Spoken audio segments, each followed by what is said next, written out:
বেশ সিন্ডিকেটের ভাষা বলা হচ্ছে, কিছু বলবে?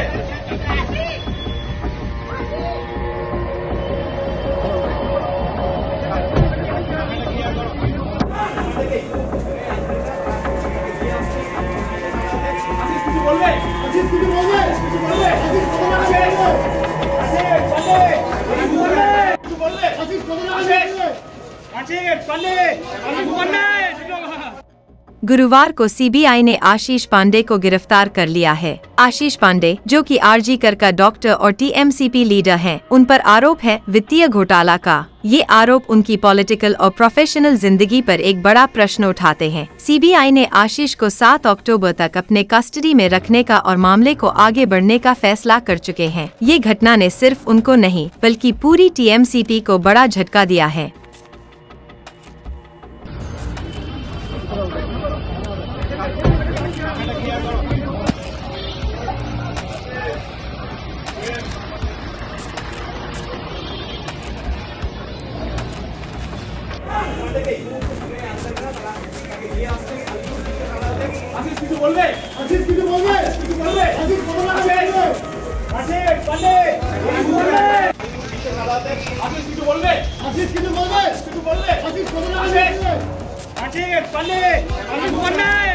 বেশ সিন্ডিকেটের ভাষা বলা হচ্ছে, কিছু বলবে?